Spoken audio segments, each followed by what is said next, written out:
Go ahead and call to order this, thank you, regular board meeting of the Truckee-Donner Public Utility District. It is 6:01 PM on Wednesday, September 3rd. Could we get a roll call, please? Director Morrell? Here. Director Randall? Yes. Director Bender is absent. Vice President Laliotis? Here. President Finn? Here. Very good. That brings us to the Pledge of Allegiance. How about Director Laliotis leads us this week? Ready, begin. Pledge allegiance to the flag of the United States of America and to the republic which stands one nation under God, indivisible, with liberty and justice for all. Thank you all. Brian, do we have any changes to the agenda this evening? There are no changes this evening. Thank you very much. We do have public comments, so this is time that's set aside for the public to comment on any item that is not on the agenda. Testimony related to agendized items should be addressed at that time that we consider the item. Do we have any public comment this evening? Okay, seeing none.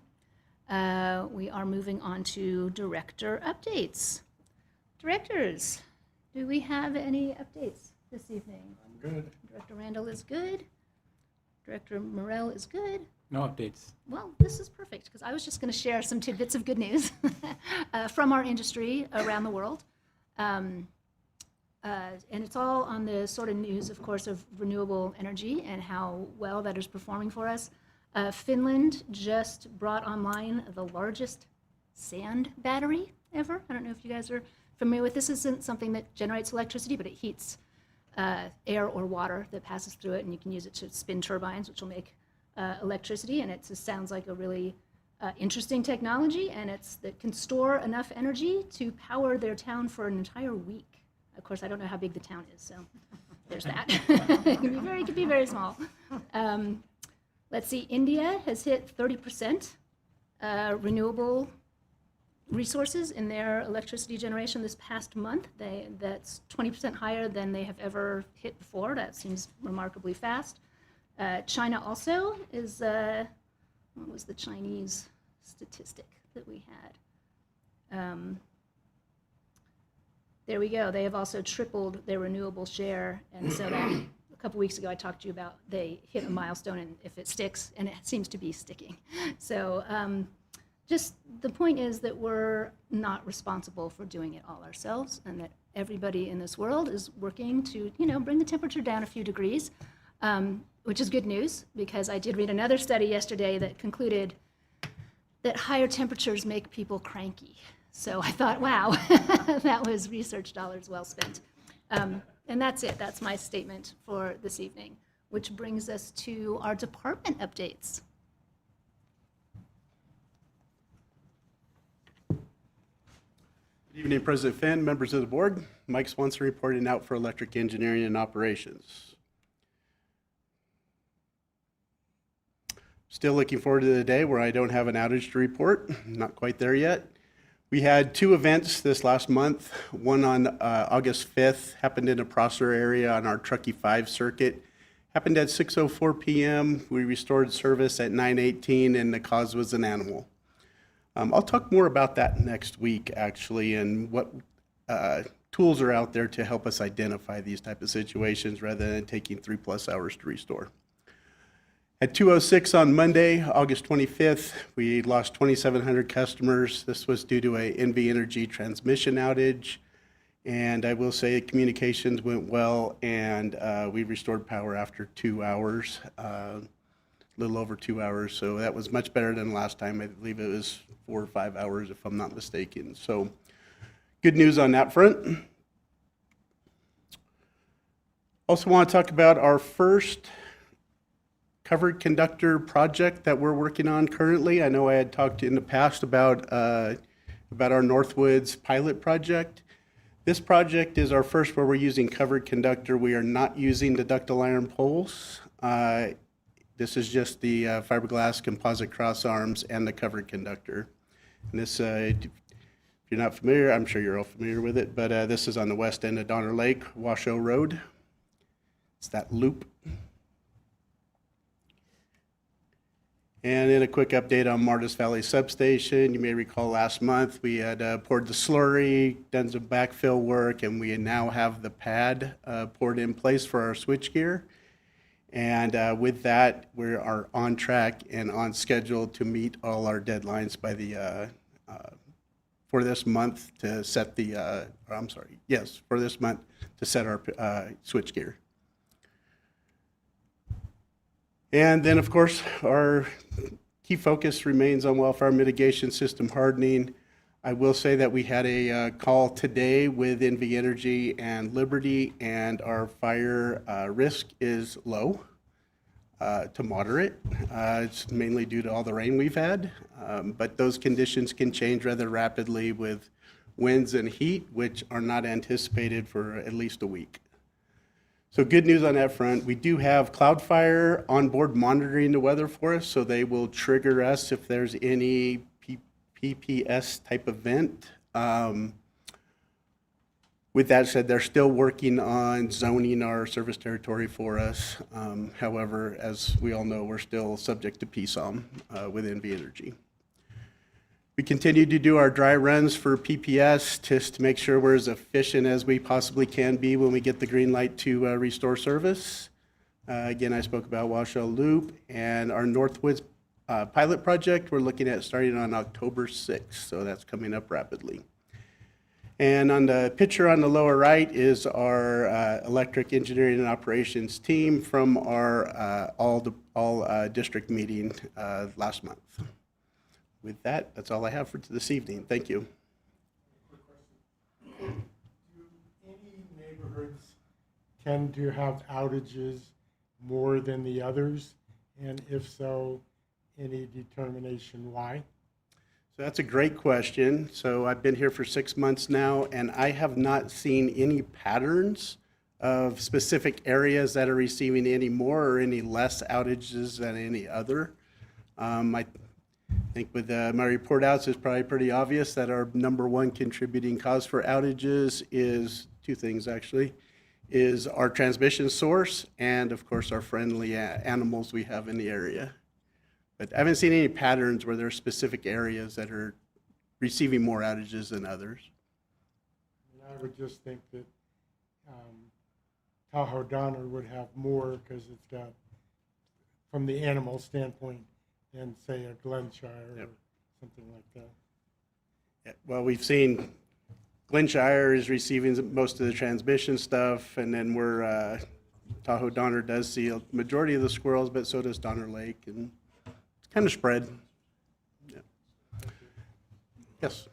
I have a question. So with all of the effort and expansion into areas of this wildfire mitigation and system hardening, is there any sort of certification or something, like some neighborhoods have Firewise certification, and so homeowners can take that to their insurance companies and say, look at what we're doing? Is there something from the PUD standpoint to say, look at what we're doing, and then homeowners can take that to their insurance company for discount, whatever? Is there something like that? There is, and the district has been historically awarded different levels of designation. American Public Power Association has what they call the RP3, the Reliable Public Power Certification and Award. There's a gold level, a silver level, a platinum level, and the district has maintained a high level of certification in terms of our power reliability, and there's a couple components that are scored for that rating. It's kind of outages, but also safety training with our line crews, system hardening, and different policies and practices in place. And so it's a rating very similar to, kind of analogous to the Firewise communities within our own subdivisions. So it's something that helps us. And with our JPIA, we also, Jillian talked about the XMOD and other claims ratings that helps us get reductions in insurance as well. So with the focus, on the system hardening and wildfire mitigation, so because that is an effort and a focus, and just thinking from a ratepayer standpoint, is there something that they can take to their insurance company? Is there something, I don't know if it's on the website or something saying, this is what we're doing, this is We are receiving recognition for that. I don't know, just as homeowners are really thinking about that, some are, getting dropped, some, and just any way that they can show that, look what our community is doing. We are doing stuff and we're spending money to do that and it's having an effect. Yes, that's a very kind of highly engaged topic of discussion across the industry because of the insurance costs, not just for utilities, but for homeowners and other public agencies.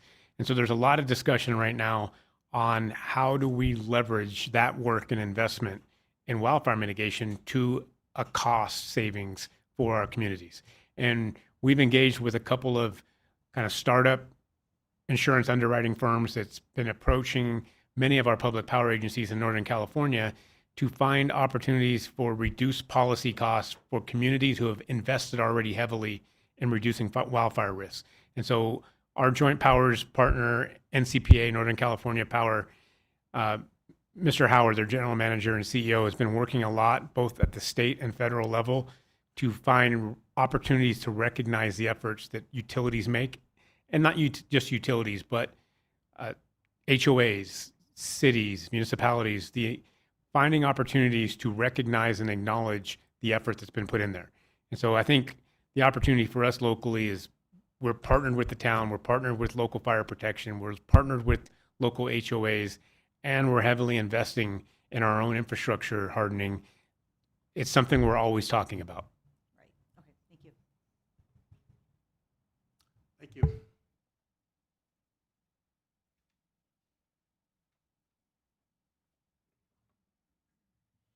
Good evening, President Finn and members of the board. My name is Chad Reed, and I have the opportunity to present the Water Department's update.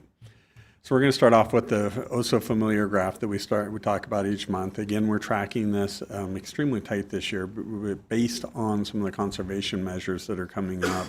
So if we compare the July of 2025 to that of the 2024, we're seeing about a 7% reduction. However, if we take those Julys and expand it out to a running 3-year average, we see about a 12% reduction.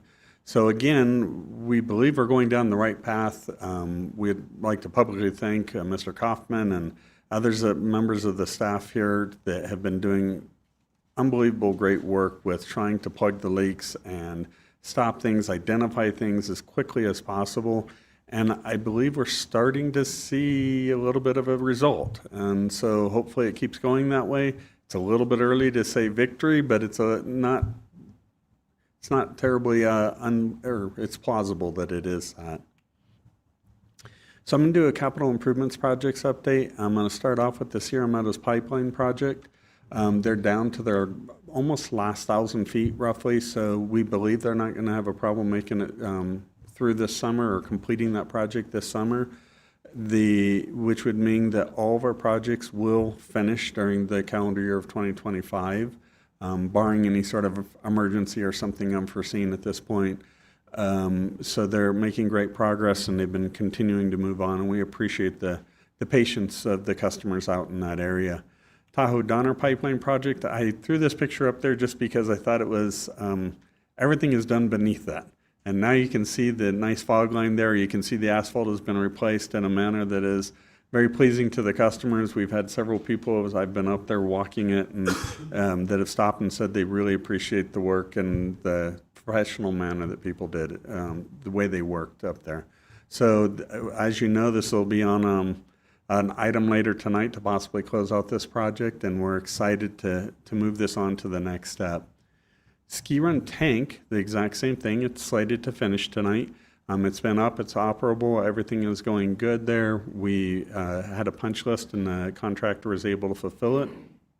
So we're ready to move forward with that one as well tonight.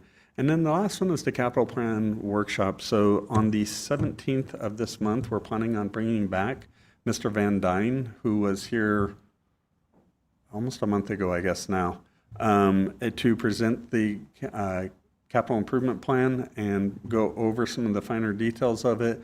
And it's been an uphill battle, but we're happy to say that we're seeing the proverbial light at the end of the tunnel. So thank you.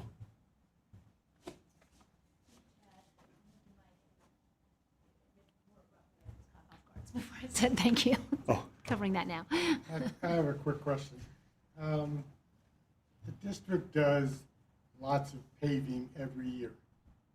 Has there ever been any thought to potentially bringing it in-house versus contracting it out every time? I mean, I don't know how much in dollars that we do in paving, but it seems like there's major paving all the time.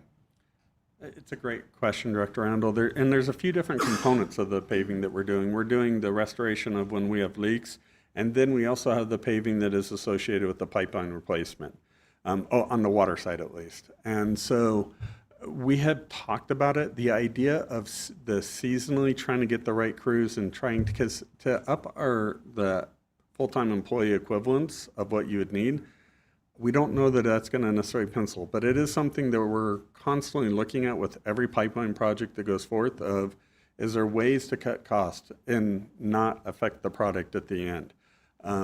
At this point, having that equipment, having the extra FTEs or the full-time employees, I don't believe would be pencil, but it is something that we've talked about. Also the patches, so just which would be the leaks, we've talked about the possibility of our internal staff doing some of that.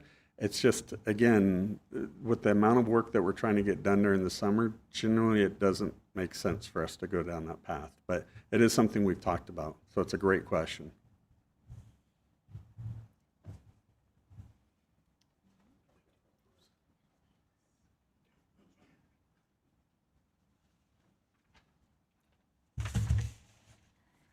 Good evening, President Finn, members of the board. I'm Alex Bihalski, the Communications Program Manager, and I'm here to give the department update for the Communications and Strategic Affairs Department this month. So on the communications side, we recently launched the first part of our major water campaign for this year. So this is focused on really educating our community about Truckee's water source and the work that the PUD does to deliver that water. And the hope there is that it'll build an appreciation for how we manage our water resource and infrastructure, especially going into the discussion tonight, which will be on the next slide. But so key messages for this part of the campaign are highlighting how unique and pristine the Martis Valley groundwater basin is, as well as teaching some key details about our water system. And we've gone out through almost all of our communication channels about this. We've had a press release that was picked up by the Sierra Sun and Moonshine Inc. We have a new landing page on our website, social media posts, print and digital advertising, and an email will go out to all customers about this week. And then part 2 of this campaign is about understanding your water rates. And this is really focused on the water rate process. And the goal is to help the community and ratepayers understand how we set water rates and what that money pays for. So right now we're working on creating the messaging and the visuals that will help educate our customers on this process. And we'll be using all of our communication channels to push this towards the end of this month and into October. There'll also be the required Prop 218 mailer that will go out to all water customers pretty soon. And then we're also going to have the opportunity to promote a lot of this at some upcoming community outreach events that we'll be at. Tying into all of that, we are ready to launch the Truckee Mountain Filtered campaign in conjunction with Keep Truckee Green in the town of Truckee. So this is much like how the Tahoe area water providers have the Drink Tahoe Tap brand. This is now the brand for the water that we have here in Truckee. We really wanted to distinguish ourselves from that area and have a cool way to talk about how great our water is here. So this is a project that we've been working on together. On the right there is a screenshot from the TruckeeMountainFiltered.org website, which just launched recently. And this is a standalone website from our website and the town's website, much like that Drink Tahoe Tap one is. And, this partnership's a great way for us to leverage each other's audiences to amplify this message. And we've begun talking about how to promote this together at some of those upcoming community events, including The community block party coming up in 2 weeks. The PUD will have a tent there.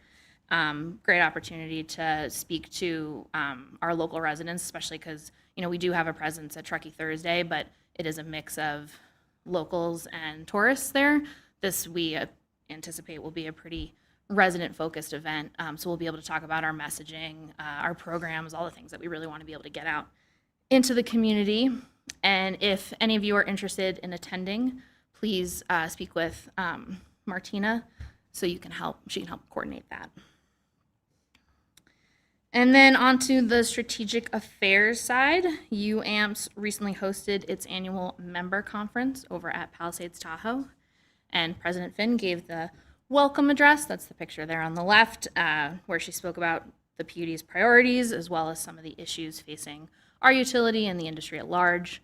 And then General Manager Wright was also on a panel there on the right picture talking about utility industry hot topics.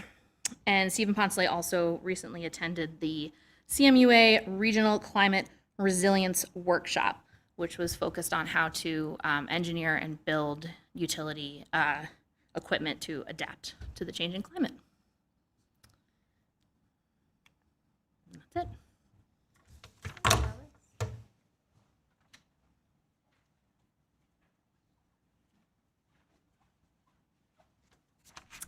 Good evening, President Finn, members of the board. Jillian Stewart here to present Human Resources and Risk updates.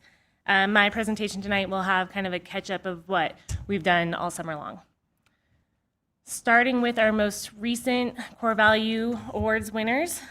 So we have Matt Wellis and Chris Cullen from our Facilities Department. A few weeks ago, the facilities team was driving in a residential area and noticed light smoke in the air above and around a residence. Concerned that it might be the start of a structure fire, they quickly turned around to go back and have a closer look. The black smoke had increased and was exiting the home through an open window. Emergency services were called immediately. Neighboring homes were quickly notified of the nearby fire. Matt and Chris then approached the residence to determine if it was occupied or if anyone needed help evacuating. An unlocked door allowed for pets to escape the smoke-filled rooms, and other community members assisted in collecting the pets to safely secure them. Matt and Chris attended to the residents by using a garden hose to prevent the spread of the flames until emergency service personnel arrived. Matt and Chris demonstrated a high level of integrity through their attentiveness and willingness to help out the community in an emergency. Thank you, Matt and Chris. Next up is a staff development opportunity that we had this summer. Ryan Purcell, our vegetation program management, took 2 different groups out into the field to give them kind of more hands-on experience of what vegetation management's all about and defensible space on our own property. So he was able to take out members from customer service so they can better speak to customers about what our program management looks like. And then also our safety committee went out with them to learn wildfire mitigation and just kind of job site inspection. 4th of July parade, we had the largest flag in the parade that was turned into a selfie opportunity throughout the parade route, and then we had a fun TDPUD American flag sign. Reno Aces game that we do each year where families come out and enjoy a game. We had an all-staff meeting that included presentations on our PPS plan, and then also Water did demonstrations on different job responsibilities that they have within the Water Department, anything from water quality testing to building a meter, which we actually had staff then race to see who could build the meters faster. So that's what you see on the far picture there. Which that was fun, and really it was good because staff got to really kind of see detailed what Water's doing out in the field every day. And then we had our 4th annual district day in August. This year was a little bit different. We focused on employees' benefits, so we had representatives from CalPERS 457 and AFLAC come out and do group presentations and then one-on-one sessions with those that wanted it. And then we also took the time to have a remembrance for our Chuck Gazzo doing his favorite activity that we've had here, kind of culture activity, which was the ice cream truck. So we had little Truckee Ice Creamery come out, and staff got together to share memories and kind of remember Chuck. And we need to congratulate the Thunderstorms on a great season. They did not win the championship. However, they did have the most wins in the season. So that's a great season for the Thunderstorms. We wanted to congratulate them. And then we participated in Stuff the Bus through our entirely employee-funded donation program, which we call Charging Communities Forward Fund. So again, this is donations from employees only through either their paycheck or one-time donations. And we were able to shop for about $600 worth of supplies, back-to-school supplies that we provided to the Rotary Stuff the Bus drive. So that was pictures of us and some of the goods that we were able to provide. Thank you. The board's pretty insulated from staff, not management staff that's here tonight. But has there been any thought of having somewhere where staff can meet the board? Yeah, I think that could be something that we explore, obviously within Brown Act rules, but Krista Finn, President Finn actually came out to the veg management tour with us, and that was a great opportunity. So I think the more we could do some of that would be an awesome opportunity for staff to get out in the field and see what our staff does along with the board, and then actually get to engage with the board as well. The Christmas party. It's that too. Year-end awards, yep. Yeah, but open to other ideas as well. In terms of the Brown Act, you could always call it a meeting, but just giving staff a chance to meet the board. Sure. Just so that, doesn't have to be conducting business or anything, just so that they put a face or name with a face. Yeah, definitely something to consider. And we do, you don't know it, but we introduce you to all new hires through our orientation. Your pictures are in our PowerPoint that we go over and give a little background. So they, surprise, that you're given a little introduction there as well to try to do that. But that's a great next step that we can explore those options. Yeah, but I'd like to also add that, there's always opportunity for board members to schedule with us to come in and tour and meet the staff. We did this a few weeks back where we had, I believe, Director Morrell and Director Randall come through and meet many of our staff members and attend the pole safety hurt man rescue process and do a couple of tours of facilities. This is always an open invitation to schedule that, just like Jillian said, to make sure that we don't have 3 board members at any one given time, unless we're going to call in a formal meeting.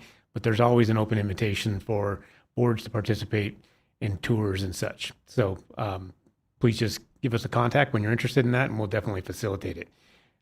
And the tour was great, and I learned a lot and appreciated that. But where I'm getting to is a more relaxed atmosphere. When we're touring and we come to the staff member, it's kind of like, oh, everybody at attention, something that's just more relaxed. Thank you very much, everybody. I think that does it for our updates. Questions? Okay, fantastic. That brings us to the consent calendar this evening. Do we have any public comment on consent? I don't see anything. Do we have any directors have questions, comments about the consent calendar this month, week, meeting? Okay, wonderful. Do we have a motion? I'll make a motion to approve the consent calendar. Do we have a second? I'll second. All in favor, say aye. Aye. Aye. All opposed? Hearing none? Motion passes. Great, wow, that was great. We did like 8 things at once there. That brings us to number 18, an action item. So this is the 2025 Water Utility Cost of Service and Rate Study to establish proposed water rates for fiscal year 26 through fiscal year 2026 to 2030, and set a public hearing date of November 19th, 2025 for water rates. Is that correct? Is that date? All good. I'm going to turn over the floor to Mike. Thank you and good evening, President Finn and members of the board. Item 18, Water Utility Cost of Service and Rate Study item. So just a quick background. The Previously, water rates were approved for 2021 through 2025 in 2020 with ordinance, and those rate increases are presented here. In 2025, the district contracted with HDR Engineering to perform a water cost of service analysis and rate study for the years 2026 through 2030. At the August 2025 board meeting, a workshop on water rates was held. As President Finn mentioned, there are action items this evening with respect to water utility rates. The first is to establish proposed water rates for the 5 years 2026 through 2030 and begin the rate adoption process in accordance with California's Proposition 218. The second item would be to schedule a public hearing on November 19th, 2025, starting at 6 p.m. or as soon thereafter, to consider adoption for ordinance the water rates for the years 2026 through 2030. This evening, we have HDR Engineering has prepared a presentation for this action item to facilitate a review and discussion of water rate changes and the resulting impacts on reserve balances and answer any other questions. Reintroducing from the previous August 20th, we have Sean Korn here with HR Engineering, and I'll turn it over to Sean. Thank you for joining us, Sean. Thank you, Mike. President Finn, directors, appreciate the opportunity. We have an abbreviated presentation this evening. So taking what we did 2 weeks ago, boiling it down, we have made some minor changes to the analysis in the good way. Rates have come down a few pennies, so that's a good thing.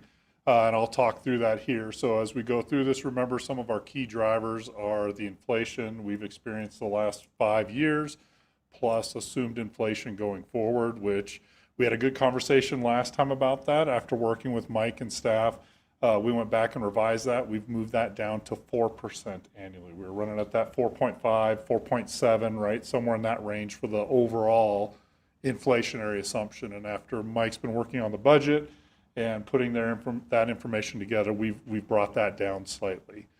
The other piece is we brought our investment income down slightly. So that was the revenue received from the funds that you have in your reserves that have been invested either in the bank or other vehicles, that we moved that down a little bit. We did back out some additional costs we added in the future years. In addition to the budget and projecting that out, we had some additional future projected costs. Again, as staff was working through the budgeting process, then we've taken those out of our analysis as well as we went through that. The end result of that, as I mentioned, is some very minor changes downward in the rates that I'll show you here in a moment. But ultimately, and Mike, I failed to put this in here when I sent this back to you, I just realized our smiley face slide looks a little bit better. So through 2030, we're coming up a little higher. By the end of the time period, we're actually just above our minimum target line. So before, we were coming down fairly low. We weren't reaching it at the end of the time period. That's all shifted up slightly based on the changes we've made here as part of this. So good news, that's still maintaining that 6.5% annual rate revenue adjustment. So based on our conversation last time, Director Morrell, we were saying, okay, of that 6.5, 4.5 of that is now the inflation impact. We backed that off a little bit. It's more 4% overall inflation. So 2.5 is the quote rate increase that we're talking about as part of this. Really, again, as we talked about, our inflationary impact, it's also the capital improvement plan. As Chad mentioned, you all will be walking through that again, but that plan is what we have built into the rates we have today as part of this. And so that drives a portion of this as well as we go forward. Again, remember on the water side, we have our 218 process. It's fine, we're good.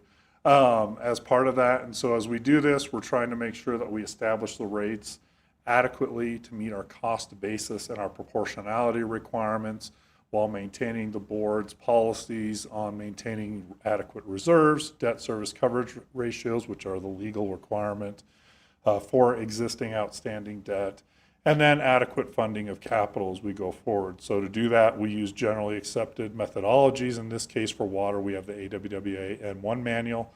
That's not Prop 218. So we use those approaches and methodologies to meet those proportionality requirements of Proposition 218. To do that, remember, it's our three-step process: revenue requirement, cost of service, rate design.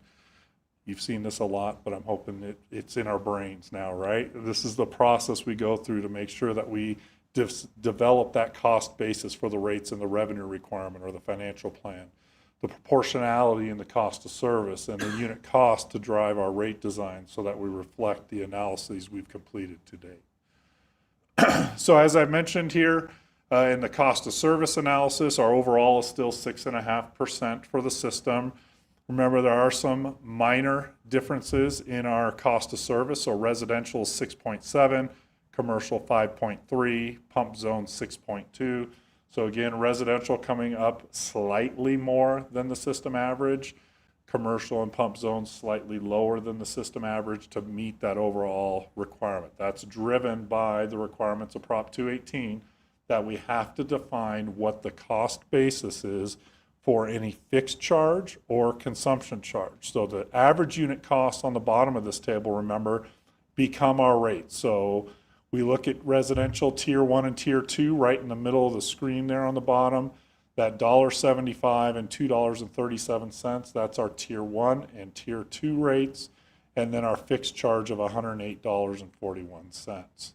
So those same numbers show up in FY26. So there's $108.50, the $1.75, and the $2.37.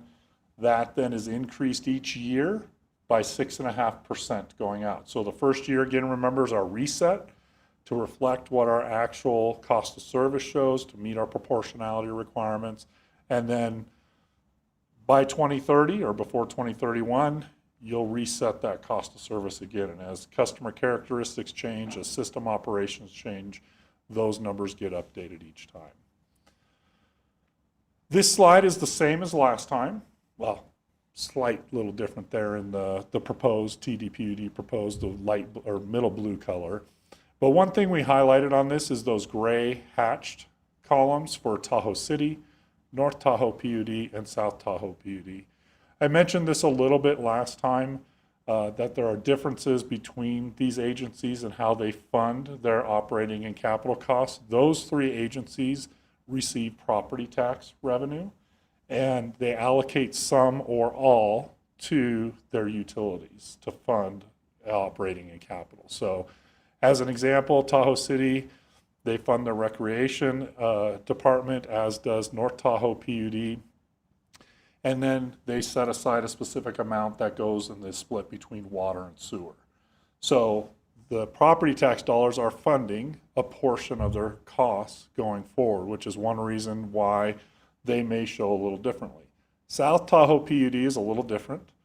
They have always had just their demographics, their system size, and construction, they have had a lower rate historically. They are also using more property tax dollars on the water side going forward through this last Prop 218. Now, having said that, all of these agencies have an adopted Prop 218 for a 5-year period right now. Some are a year or two in, others are 3 years in. The vast majority, North Tahoe PUD, as an example, is going up 10.5% annually. Tahoe City a little bit lower, South Tahoe PUD a little bit lower as well. The lowest is North Star, just given, again, planned community, smaller system, newer system as part of that. But ultimately, you're right in that range of all your neighbors for the most part, South Tahoe being the outlier. Commercial rates, again, are fixed charge, meter charge and our commercial charge, slight changes. I said pennies, that was mostly on the consumption charge. On the meter charge, as we get up to those larger meters, it was $1 or so change as part of that. Just as we change the inputs to this, it trickles all the way through the rate design analysis. Pump zone charges are the same. Minor little tweaks here or there as part of that. Again, this is specific to each of the pump zones as you pump it up the hill. For pump zones 2 and above, then there's the charge associated with those costs with providing water to those higher service levels and pump zones. And with that, as Mike mentioned, if directed by the board, then staff can begin that Prop 218 process, send that customer notification public hearing on November 19th, and then after the 19th hearing, if is not a majority protest, then the board may adopt and implement those rates starting in January of 2026. With that, I'll turn it back over to Mike to make any closing statements prior to board questions or comments. Thank you, Sean.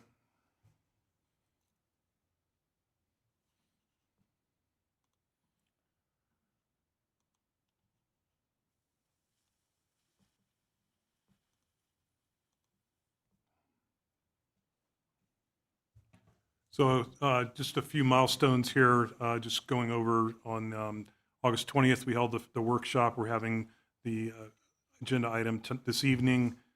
September through November, early November is the Prop 218 process. And then November 19th is conclusion with holding a public hearing is the planned conclusion and adoption via ordinance. Just quick snapshot of kind of some of the key milestones of Prop 218 process this evening with approved proposed water rates. If the board does approve proposed water rates for 26 through 2030, the week of September 15th, we'll get out the mailer, and that's distributed to parcel owners in accordance with Proposition 218. November 7th, 5 p.m. is the deadline for written objections. November 19th at 6 p.m. or as soon thereafter is scheduled the public hearing, and written protests must be submitted by the close of that public hearing. After that, there would be the action item of consideration for adoption of the ordinance setting new water utility rates, and then those would be effective January 1, 2026. Fiscal impact, the rates proposed have a direct impact on the financial health and budget of the water utility of the district. The proposed rate adjustment for 2026 of 6.5% equates to an increased revenue of $1.31 million, or approximately $202,000 per 1% rate change, either direction. These amounts compound thereafter in 27 through 2030, because there's 6.5% proposed for each year. Any change up or down in any or all of these years would have a corresponding impact on reserve balances, operating cash funds, and or the availability of to execute on capital expenditures. So with that, the recommendation is Part A, to establish proposed water rates for the 5 years 2026 through 2030 and begin the rate adoption process in accordance with California's Proposition 218, and B, schedule a public hearing on November 19th, 2025, starting at 6 p.m. or as soon thereafter, to consider adoption by ordinance the water rates for the years 2026 through 2030. With that, I'll turn it back to President Finn. Thank you. Thank you, Mike, and thank you, Sean. Do we have any public comments on this item of scheduling our public hearing? Yes. President Finn, if I could just embellish a little bit and provide a little additional explanation on our process this year, because of the legislature and new laws we have this year, some new terminology and a new process. So I thought I had turned it on. Is it on now? Better. So a feature of Prop 218 with respect to the setting of water rates has always been that if there is a majority protest of the customers affected by the new rates, the district would be prohibited from adopting those new rates for at least a year.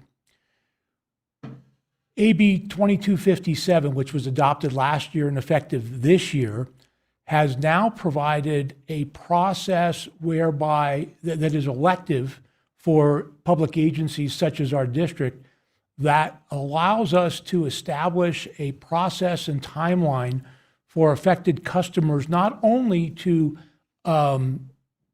submit a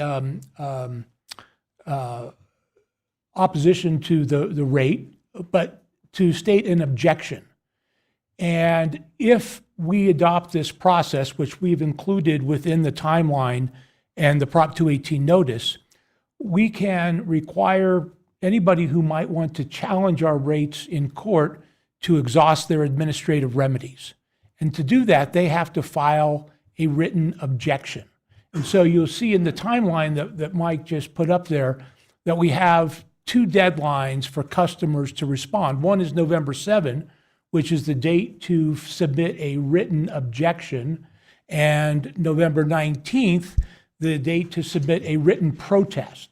And so the written protest and the written objections are 2 different processes. They're 2 different opportunities for customers to participate in the process. If we adopt this process whereby customers can submit a written objection, we also have to provide a written response to every written objection that we receive by the end of the public hearing and post that online. If we do that, which is what we intend to do, then only those customers who have submitted a written protest that meets our requirements by the deadline, November 7, only those customers can file a lawsuit to challenge our new rates. And they can only challenge those new rates on the basis that they've listed in their written objection. In the past, prior to this new law, any of our customers could file a lawsuit even if they didn't object or protest the new rate. So the legislature has adopted this new law to give us another tool to mitigate our exposure to litigation and challenges to our rates. So I just wanted to highlight this new terminology, this written objection, and highlight that it's different than a protest that we receive. And I'd be happy to answer questions. I do have a couple of questions on that. Is this something, when we are sending out our Prop 218 mailer, that our customers should be made aware of? Yes, Is that- they so that- should be. They're required by the law to be made aware of, and we have incorporated language to notify them of this process in that notice. Okay, and you said it protects us from customers suing after the fact. So after we've adopted the rates and then they challenge them and they would bring it a court challenge? Yes. And if they hadn't done this, they can't bring a challenge, or they're just less likely to win? They can't bring a They can't challenge. bring a challenge. They're precluded. And again, last year, maybe several years ago, the legislature added another law that shortens the statute of limitations to 120 days. So anybody who wants to sue to challenge our rates must do so within 120 days of adoption of our rates. So that's one tool that we have that we're automatically given. There's this shorter time period to file.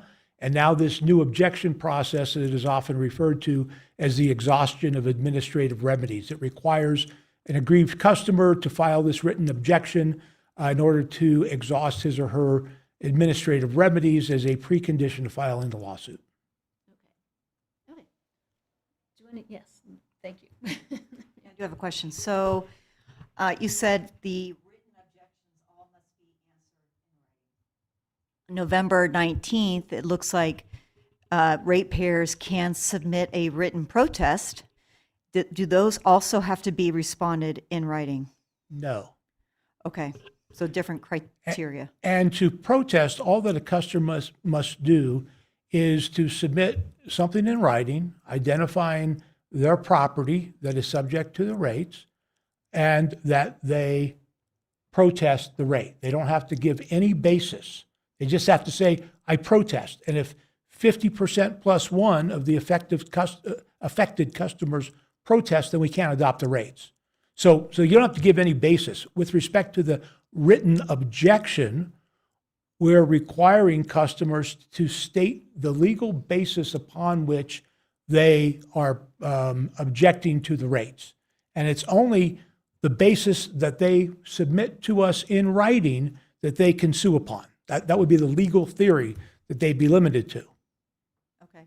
And then is a written protest the same as at the podium, at the microphone?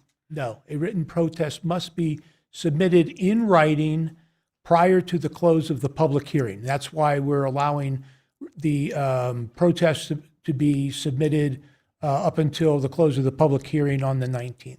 And so it written has more weight than someone at the podium coming in with their time saying, I object to this. Same thing they'd put in writing, so it has a different weight or meaning? I mean. Yes. Oh. In order to be considered as part of the 50% plus one of the customers who protest, that protest must be in writing. It must be verifiable.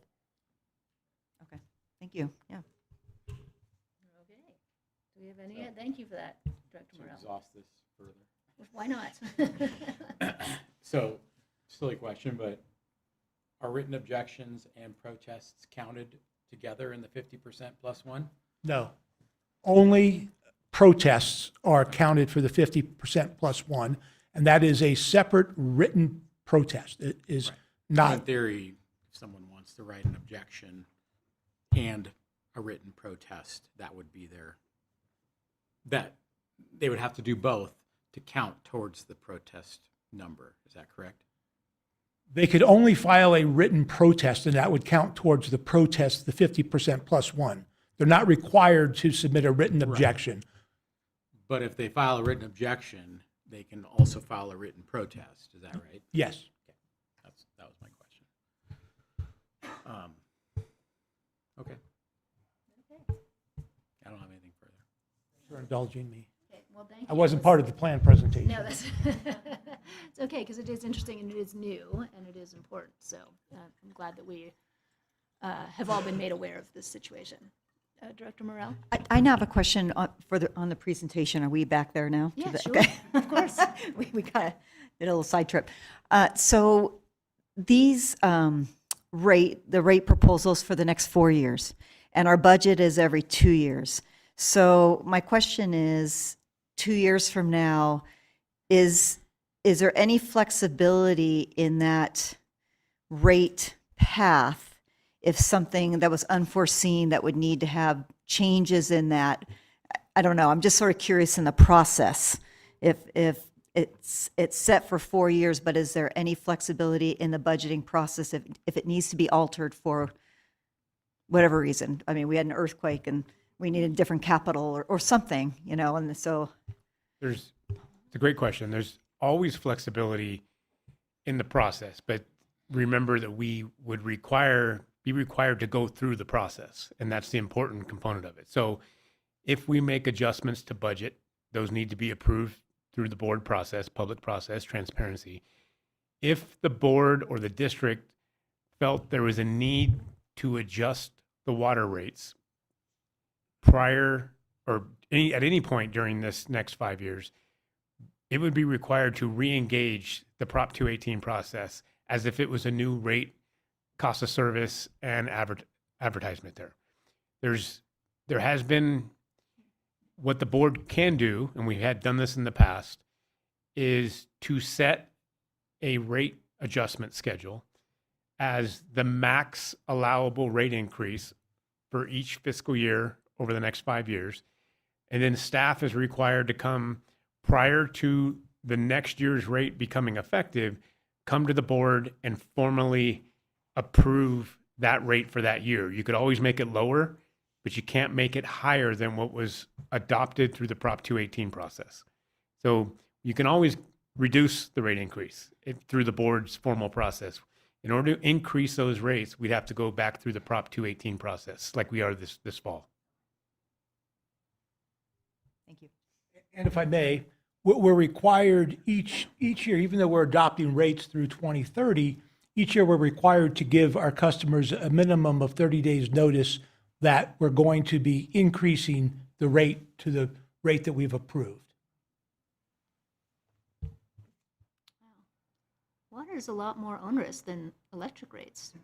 It's an interesting history, whatever has led us to to this point. I mean, like the PCA, I mean, that's a really simple thing that we've adopted on the electric side. Obviously, water doesn't have the volatility, I think, that the electric markets have, so that doesn't necessarily spill over to the water side, but it seems, it just seems a lot, we can we can be way more nimble on the electric side, but Okay, neither here nor there. I don't think I asked for public comment, so I am asking for it now.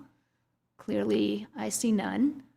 So we started some director discussions. Do we have any other questions about this, what's in front, scheduling the public hearing and the rates? I just wanted to say that I had some one-on-one time with Mike and Brian talking about the process and water rates. I'm one of the newer board directors here, so that was very educational for me. And so I had a lot of my questions answered then. So it was very educational, and I do appreciate the time. Thank you. Thank you. Tony? I'll move staff's Okay. recommendation. Do we have a second? I'll second that. Great. All in favor, say aye. Aye. Aye. Aye. Any opposed? No. Okay, the motion passed. Great. Thank you, gentlemen, for your time and your information. Yeah, all of this. Fantastic. That, this is why we have the hard copy. That brings us to number 19. It's a workshop. It's the 2025 Electricity Utility Cost of Service and Rate Study Workshop. All the characters are staying in place. Very good. I did. And let's do it. All right, thank you, President Finn, members of the board. This is a workshop item this evening, number 19, and we're going to talk about electric rate study, cost of service analysis, and rates for the electric utility. A little bit of background first. This is some historical information on electric rate changes historically for the district. The most recent rates were established with ordinance number 2023-01, and that new ordinance for 24 and 25, that ordinance also included a new PCA, power cost adjustment, that the board's well aware of at this point. The electric rates for 26 and 27 need to be established by ordinance, or I believe we have to hold rates at current levels, or they go to zero. Hopefully they don't go to zero. Let's see. In 2025, the district contracted with HDR Engineering to perform an electric utility cost of service analysis and rate study for the years 26 and 27. Of course, we also add some out years in that analysis. And then this evening's workshop is to review the 2025 COSA and rate study and recommended changes for 26 and 27. HDR has done a lot of work with respect to electric rates and cost of service analysis, and reintroducing Sean Korn as well as Kevin Lorenzen. Thank you for joining us as well, Kevin. And I will now turn it over to HDR Engineering. Thank you, President Finn, directors. Good to see you again. So as Mike mentioned, we'll be walking through the electric utility rate study. And as you all just discussed, electric is slightly different. The functional approach, or how we go about setting electric rates, is very similar to establishing water rates. Same process, revenue requirement, cost service rate design, different approach and assumptions, right? So on the water side, we're looking at those average use and peak use. We do the same thing on the electric side, but it's our average kilowatt hours and our kilowatts, which is the demand that we have on the system. And so for the majority of your customers that are non-residential, we also measure demand, or how fast they're using that power through their meters. That drives how you size your system. So when we talk about the water, we have to make the pipes bigger for the 4th of July weekend. On the electric side, we have similar functions that have to be made larger so that you can continue to provide electric service. So as we go through this process, we'll talk a little bit about the details. I've got a quick highlight here as we look at our revenue requirement, so our financial plan. We have our revenue requirement for 2026 of $46.7 million. As we go out through 2030, then we're increasing that up to 49.2 and 58.5. Again, coming back to that 4% inflationary adjustment that we had similar to water. So costs are going up about the same on the water side as the water side. The difference here is our energy expenses are coming in a little bit higher than that. Those are running at an expected inflation of around 6% going forward each year as part of that. And then we have our annual average capital expenditures over the next 5-year period of approximately just under $15 million per year. So again, as we think about what are some of those key drivers, part of this is our inflation we've seen in the prior years and projected forward, as well as those capital improvement needs to maintain and improve the electric utility infrastructure going forward. That results in rate adjustments of approximately 4% over the next 2 years, but I'm going to talk about a couple of the key assumptions and give you some slightly different numbers, higher, based on how the board feels on the level of risk and the assumptions we made here. So part of our workshop tonight is looking for some of that feedback from you all, what you all are comfortable with as we work through this with staff to develop the analysis. As we think about this, those future adjustments, again, this can vary depending on our transmission cost increases, purchase power adjustments, which generally are covered through our PCA as we talked about, as well as demand hardening and other factors that go into how our costs are going to increase over the next several years. New rates for discussion. So as we think about this, staff has been, I believe, talking with you about a couple of these items at a couple different board meetings. But looking at our electric vehicle time, electric vehicle time of use rate, as well as customer generator or the NEM successor rate as we move forward as part of this process. So as we think about this, we'll talk about the rate setting process, the draft and preliminary results, and then looking for some feedback from you all, and then we'll wrap that up with our next steps going forward. So it is, as I mentioned, the same functional process. We look at that revenue requirement or the financial plan. We develop our cost of service to see, again, is it a different cost to serve residential versus our commercial versus our EV charging stations as part of this. And we look at their characteristics, what facilities are required to provide that level of service, and their proportional share. So we're doing the same thing. We just don't have Prop 218 that guides a little bit more of the process as part of it, so we don't have to worry about that component of it. So tonight we have our draft analyses for this. So I'll start off with the revenue requirement. As Mike mentioned, we're really focused on the next 2 years for the rate setting purposes. We did develop this for a 10-year period, and also the charts you'll see will be looking out over a 5 and in some cases a 10-year period as part of this.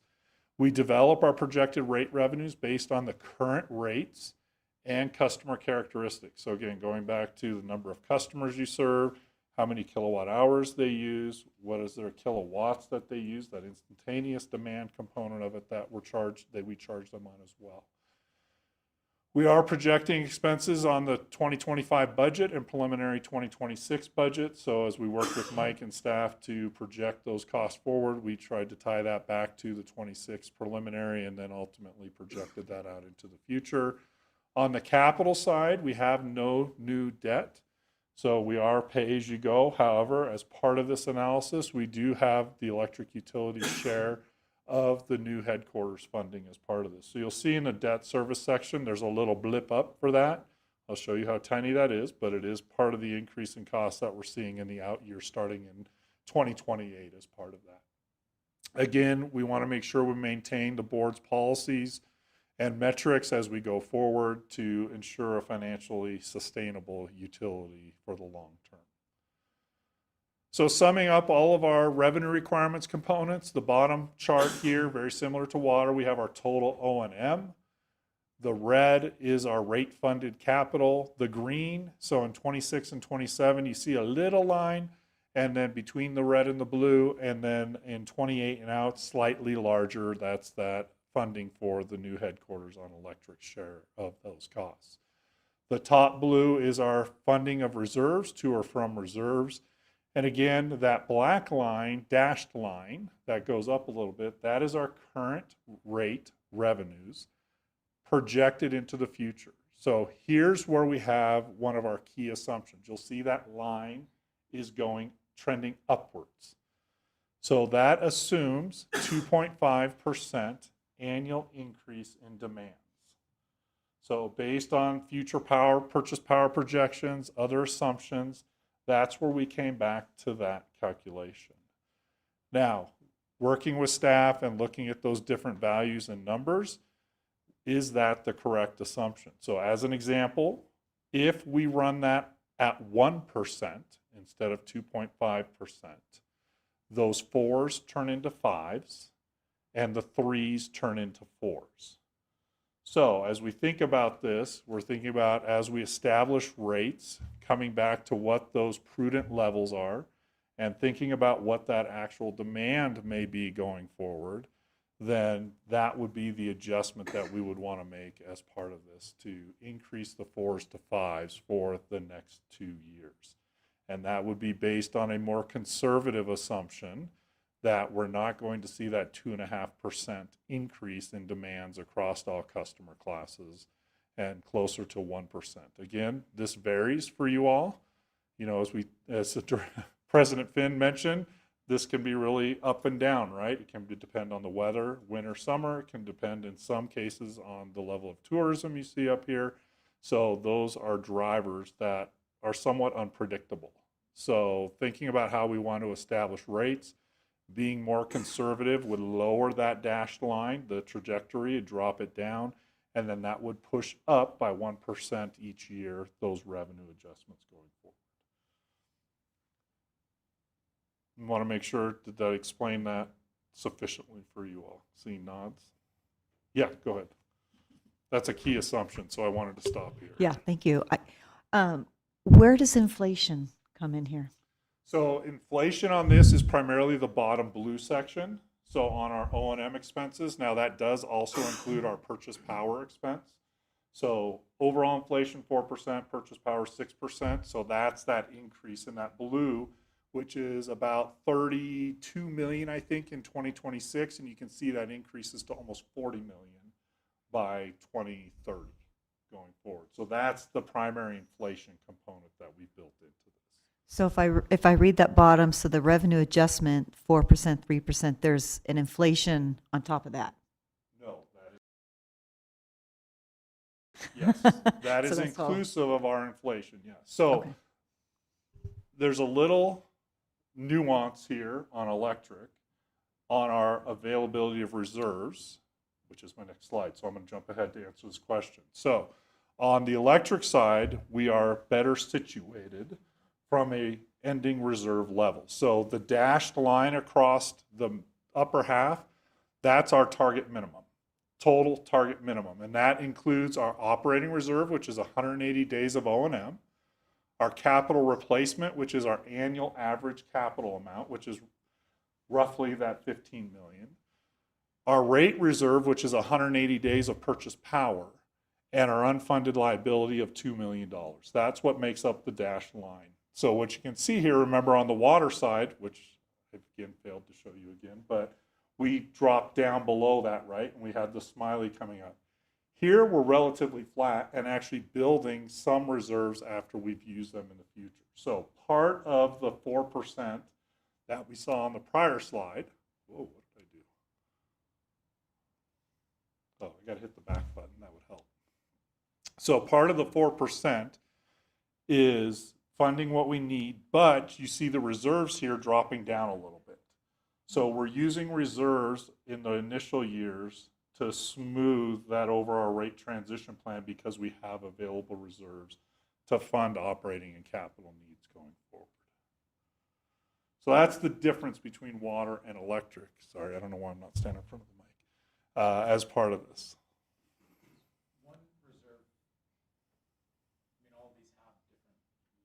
All have different levels of Yep. targets. Are they all fairly similarly funded, meaning they're adequate? Yes. Okay. Yes. So if we separated these each out and drew the dashed line for each of them, we are essentially meeting them. There's some years where we go up and down, of course, but for the most part, we're meeting that minimum target in each of these individual reserves. So as we're looking at this, again, we're looking at the next 2 years, which on a conservative measure is around that 5% annually, each of the next 2 years, 4% in the out years. Less conservative would be our 4s and our 3s. Our rate adjustments are necessary to maintain and prudently fund the operating and capital costs. So again, making sure that that capital plan and the work that needs to be done to the electric utility is completed. We have our purchase power costs that we're covering. Again, the PCA is remaining, so that helps as part of that. And we're maintaining our coverage ratios and our reserve balances going forward to maintain a financially healthy and sustainable utility. So overall, little lower increases on the electric side than the water, but again, looking at some key funding needs for the electric utility going forward. So I'm going to be brief on the cost of service. There are a lot of interesting moving parts. That's why Kevin's here. So if you have any real questions, we're going to make him come up here and talk about it. But ultimately, our key drivers, again, are looking at, does it cost anything different to serve a residential versus a small commercial, medium commercial, large commercial, or our EV charging stations? And again, coming back to our equitable and cost-based rates, but not driven or required by Proposition 218 like the water side, but we're still looking at the same result. Are there subsidies or inadequacies in the rate structure that we need to address and adjust for each of the different customer classes? So again, we're looking at those unique aspects of our permanent residents. In this case, we also have a non-permanent resident rate structure. So that was implemented a long time ago, before my time helping the district out with utility rates, but ultimately provides a cost basis for the fixed costs associated with providing electric service, right? And those folks aren't using the same energy, or kilowatt hours, but they're receiving the same benefit and availability of that going forward. On the commercial, with the type of customer and their demands on the system, we're able to separate them out into small, medium, and large. So our small commercial are the smaller shops with less than 50 kW demand. So this is your typical little store that doesn't have much in it, right, as part of it. You get up to your medium with 50 to 200 kW demand, that's going to be your larger stores, shops, a little more energy intensive use. And then we have our large, which is greater than 200 kW demand. Now, the medium and large are charged per kW. So again, that instantaneous demand. Our residential and our small are not charged a demand charge as part of this. Now, what's changed since we've done these studies is the technology and metering that provides us data as we start looking at the cost of service. So go back 10 years, the meters that were on residential customer homes did not tell us what that instantaneous demand was. The new meters do. So 10 years ago, we were setting rates based on a curve that was theoretically based on residential customer demands and use. Your reality, given your demographics, is slightly different than the curve that we've realized during the last study 2 years ago and this update. And what it's showing us is that residential customers should be increased slightly more than our commercial customers as part of this. And part of that is we have real data now. We have actual data for those customers. So when we look at the rate structure right now, it's an across-the-board 4%. What we would recommend and want feedback from the board on is to implement a slightly higher increase to the residential rate. We're still going to target the overall 4% or 5% revenue generation. What that would mean is instead of increasing the residential rate by 4%, it would be closer to 5%, and commercial would be slightly below 4% is where those numbers are falling out right now. So as we work through this process, that's what our recommendation, given we have 2 studies that were completed reasonably together, right, 2 years ago or so, and we're seeing those same results, we would recommend starting to move in that direction. Again, we don't have Prop 218, so we're not required to, but again, from a cost basis and a rate setting perspective, we want customers to pay for the services that they received. So given that, we go into the rate design. Here's that residential rate structure. So inside the red box is the next 2 years, again at the 4%. We would bump that up closer to 5% using the cost of service results. And again, probably closer to 6% if we were looking at the 5% overall adjustment. But you can see the increase in the customer charge from $30.77 to $32 to $33.28. The energy charge, or the KWH charge, from 18.6 cents up to 19.4 and 20.2 cents. And then non-permanent, you see the same fixed charge, but a higher energy charge. And the district has that in the code and resolution to establish that differential as part of that. So at 5%, these would all go up slightly. So a little couple dollars on the fixed charge, and then overall a couple cents on that energy charge. How does this compare to some of your neighboring agencies? You see the current on the left, the proposed year one, the second column, and then we look at Roseville, Lodi, Plumas Sierra, Liberty, PG&E. What was interesting when we looked at this is the next three had very minimal or no rate changes since 2 years ago. They went up slightly as part of that. Now, some of that can be their overall funding plan. Some of that can be their power cost adjustment, because this excludes that component of it. So even if their power costs were going up, that could be picked up through their PCA. Both Liberty and PG&E have gone up since the last study. So again, below the average of this group, driven really by Liberty and PG&E. Oh my goodness, this got small on me. So this is your current time of use rates for your residential customers. So same fixed charge for currently and in FY26 and 27. What you see there in the time of use rates for the permanent customers is 4 p.m., 4:01 p.m. to 9 p.m. is our peak period.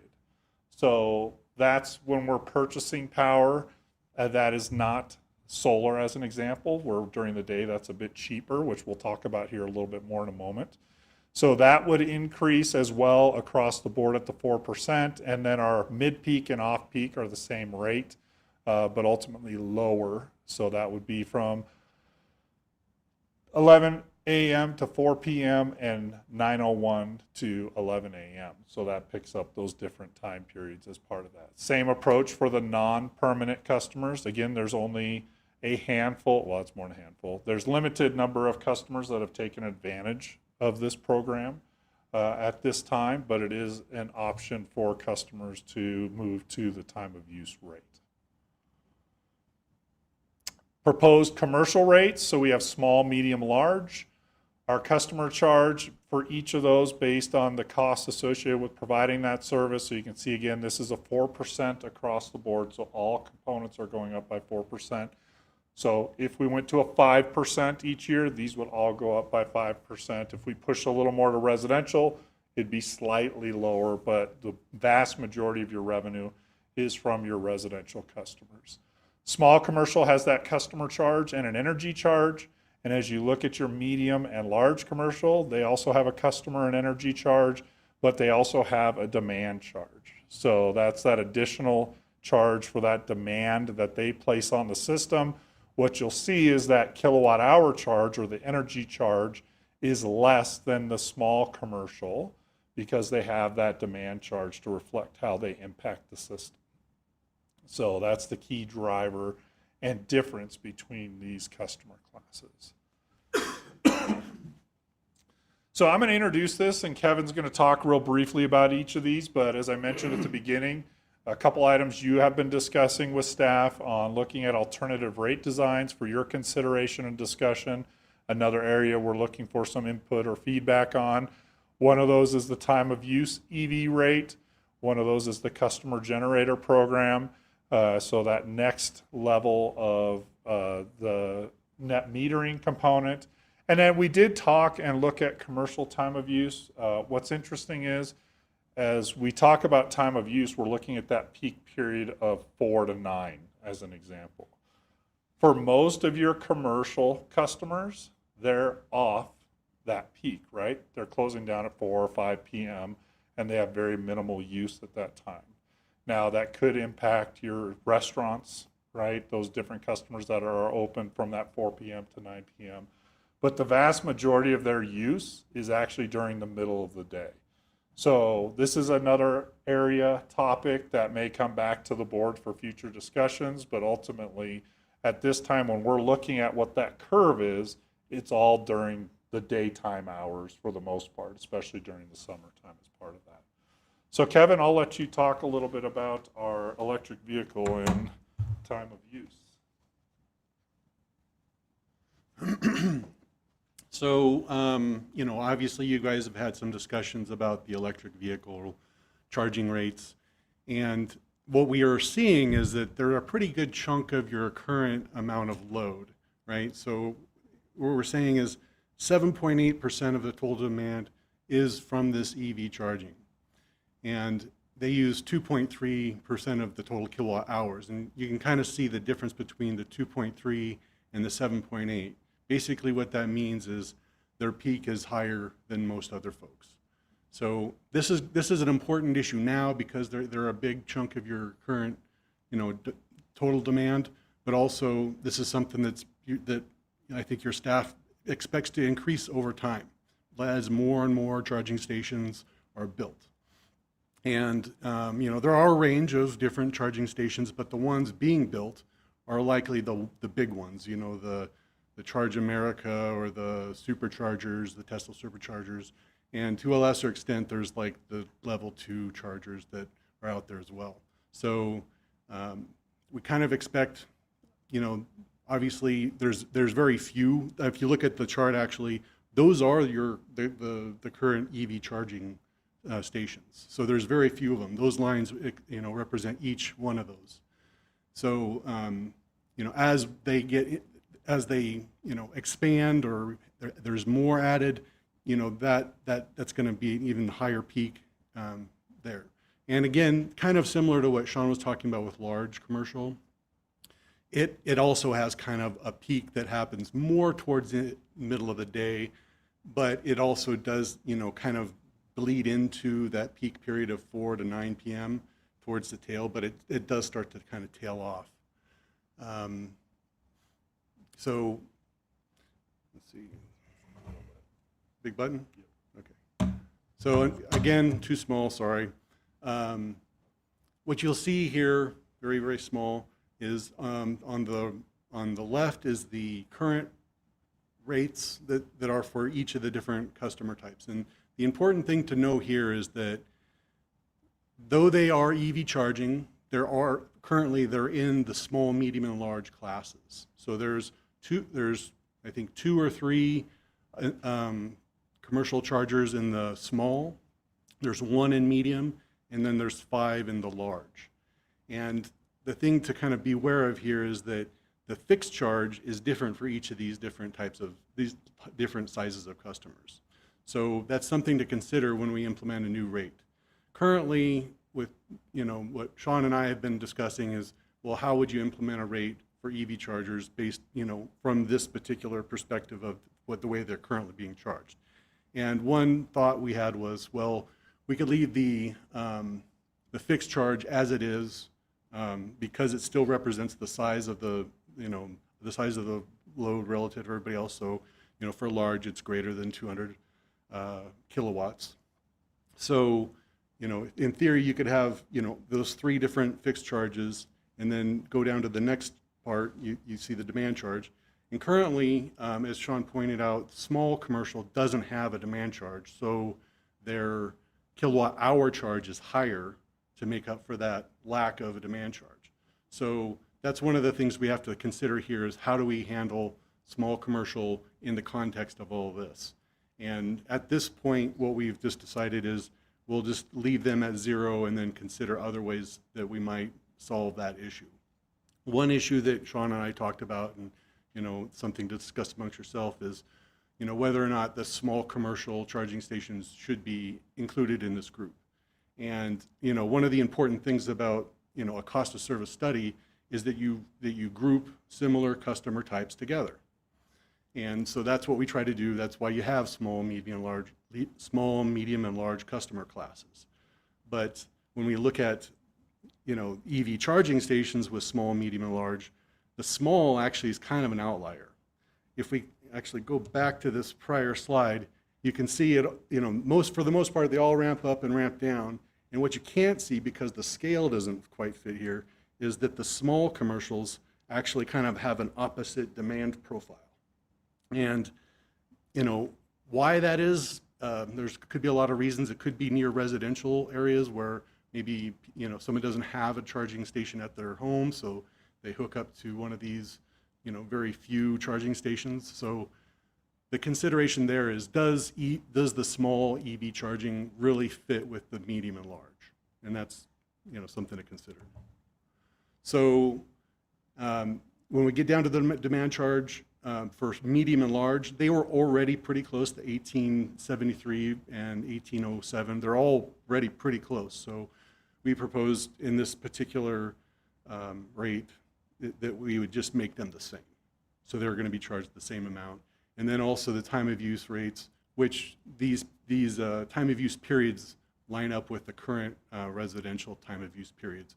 And that's because that is reflective of, your current demand profile for the district as a whole. So you can kind of see here, it's very small again, but we're just setting a rate that's for peak, and then we have a mid peak and an off peak, but they're still the same, like for the residential time of use as well. So that's that particular part. The customer generation program, I think you guys had some discussions about that quite a bit.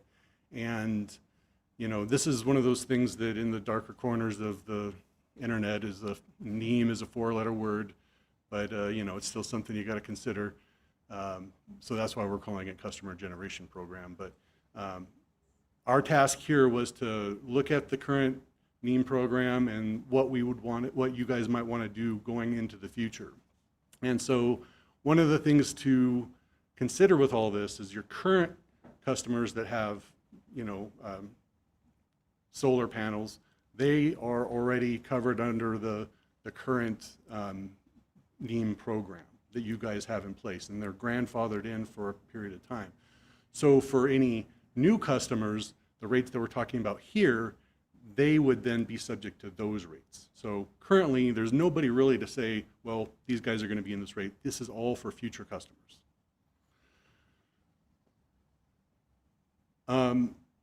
One of the things that we kind of want to point out here is that as we look at the rates that we have up here, and we can just move forward to that, or sorry, let me go back.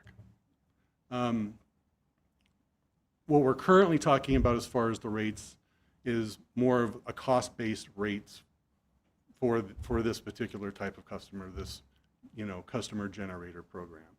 And the other part to consider is the policy side of things. Do you want to incentivize customers to have a battery backup, or to use their batteries to offset their peak demand at another time? And actually, that's where this particular chart comes in. And I know this will probably be maybe hard to understand, but essentially, this is a potential customer in kind of presented in 3 different ways. The first way is you can kind of see the red line that's kind of more at the top. That represents like a customer that doesn't have solar panels, doesn't have a battery, and so they're just kind of floating along, and you can kind of see they peak up right at that 6 to 7 p.m. time. And so then what we got to do is, well, okay, well, what if they have a solar panel? What's going to happen to their use profile for that 24-hour period if they have that solar panel? You can see that it goes along, and then right about 10 a.m. it kind of goes down. And what the downward curve means is that, especially it gets down below 0, that means they're actually generating more electricity through their solar panels than they are using. So that is the the export amount that they would be using. And so between the 0 and the -2, that's what a solar person would use. And, you know, the other part of this is to consider when is energy the most expensive, and the most expensive time is, again, that peak period between 4 and 9 p.m. So during that time when they're generating the energy, that is the lowest cost power for all you guys, you know, for the district as a whole. So that's one of the considerations that we're going to be making as we set up this future rate. And there's a third line in there, and it's green. It's kind of, I know they're kind of dark and kind of hard to discern the colors, but you can kind of see that there's a gap that goes below the 0. There's the one that goes all the way down to 2, but then there's another one that goes down to just -1. And that represents someone that has a battery. So what they're doing during that peak, or the mid-peak period that the sun is shining, is that they're charging their batteries. And then as they kind of get towards the 5 p.m. time, 4 or 5 p.m. time, and the sun starts to go down, then they start to use those batteries. So the difference between those bottom lines, there's a blue and there's a green, that's the time that they're charging. And then you can kind of see it kind of shifts up and gets down to about 0. And so right about 5 and 6 p.m., they're kind of at they're not using any power, they're basically just using their batteries. And then they run out of batteries eventually, and then their peak starts to go up again. So that's, you know, long story short, this is kind of what we're trying to understand, and how you know, the district would move forward with a rate. And where the policy kind of comes in is how do we want to set up the rates to incentivize, you know, people that might want to get batteries. You know, so, you know, you can get solar panels, and that's what a lot of folks do, but now batteries are a more important thing because of this whole shifting of the load. So here are some example rates, and these roughly follow some previous presentations that you have seen.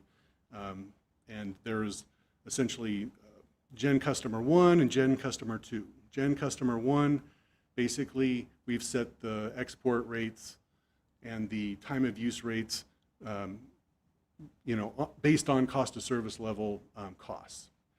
And then on the export credit rates, what we're doing is we're saying, okay, well, we're going to allow them to credit back the amount of energy that they use during peak times at that 13.2 cents during peak times. And during off-peak times, it's at 0.075. So this is where it behooves them to actually, you know, have that battery, and so that they can shift that peak, so that when they sell back or credit back that energy they've stored in their batteries, or they've used during the, you know, during the solar period, that they can, it's more beneficial to them to you know, at the 13.2 cents. So that is Gen 1, and then if we look at Gen 2, essentially the main difference is that instead of adjusting the export credit and the time of use rates, what we've done is we've set the customer charge at a level that comes from the cost of service. And then we've basically backed into what the rates would need to be for the export credit and the time of use credit. So a lot of complicated stuff. We could take a moment to answer questions. Yeah, I think on these two items, what do I have next? Yeah, so on these two items, really looking for, during this workshop, some feedback and discussion on the overall level of the rate adjustment. So I talked about the 4% or the 5%, based on what our expected demand, how conservative we are on that growth and annual demands are going to be. The status quo rate, so as we talked about, or as I talked about, with the cost of service results, seeing now we have 2 data points that are showing that residential should be increased slightly more than commercial. And then thinking about the rate alternatives Kevin just talked about. So establishing that time of use rate for EV chargers, for our commercial EV charger customers, existing and future as they come in the door, as well as that generator program where you would have that ability to think about the policy that the district wants to have on how you incentivize the use of solar panels and batteries as you think about offloading or shedding some of that load during that peak period that would come from those facilities on the customer parcels going forward. So those are really the key issues. We're looking for some discussion, plus anything else you all would like to ask us or discuss with us and staff as part of this. Our next steps are to take that information, finalize that analysis, putting together that written report, and then as part of that process, again, not just the public hearing side of it, not like Prop 218 where we have to send that customer notification. Staff will do a great job of customer notifying and all of those fun things that they do. But ultimately going through that process and then having that public hearing date on November 5 and holding that and then making a decision there. And with that, Mike, did you want to close anything off or do we want to go to discussion? Okay, so I will turn it back over to the board for any questions and discussion on this. All the fun stuff we just presented. Right. Thank you. Thank you very much, Sean, for all of that. I am going to ask for public comment, even though it's a workshop, but I don't see any. So bringing it back to the board, this is some dense information. I can see Director Morrell has. I'll start. some Oh, questions. I don't mind starting Yeah. always. So coming back to great information here, so it turns all my questions. What is the percent ratio between residential and commercial for TDPUD? I don't quite have a perspective of what we're talking about. So number of customers or total use? Those can be two different numbers. Well, in context that you're talking about, one user group will be charged differently than Oh. another user group. So I guess in a user group, how many So, are in that group? Percentage-wise. We'll get that back to you. I don't know that off the top of my head. But what I will say is the residential revenue is the majority of the revenue. So that increase that we would propose from a cost of service perspective for residential, bumping that up closer to, let's say, closer to using the 4% as a baseline, bumping that closer to 5% would bring down that commercial, I think it's closer to 3.5%, somewhere in that neighborhood. So it's not a significant differential, but I can get, I don't want to say a number and then I'm wrong. So I'll get staff to get you the specific numbers on a couple of those, number of customers and system characteristics Okay. on that. And I have two more questions along that. So historically, have the residential customers, have they bared the most increase compared to commercial over time? And I'm just sort of curious about that. And then I know you gave kind of an example of sort of commercial users taper off at 4 or 5 o'clock. I think our largest employer in town is the hospital, and I don't think they ever shut off their power. So, I mean, and I'm not sure if I guess the PUD finishes at 5, but most other places, restaurants, F&B or whatever is open through your peak period. So I'm just sort of curious about the commercial side and sort of the history of rate increases and has, again, residential, have they had the more increases over time, or is, that kind of ratio in question? Historically, it's been across the board. So if we implemented a 3% or the 12%, everybody went up 3% or 12%. So it was equal across the board. I can't remember how many years ago we did make some adjustments just to the residential rate structure. It's probably 10 years ago, maybe a little longer, somewhere in that range. That did have a little bit of a more impact on the residential, but it was also at a time where we had fairly minimal or low overall rate adjustments as part of it. But the last couple studies, so last time and the time before, it was everybody went up the same. That's all I have right now. Just thank you, Sean. Just a couple of follow-up things on that. For 2024, residential is right at 90% of your accounts. Commercial is about 10% of your accounts. This is specifically electric. So 90% of the accounts are residential, 10% are commercial. For revenue, it's residential is about 55% of your revenue, 45% commercial.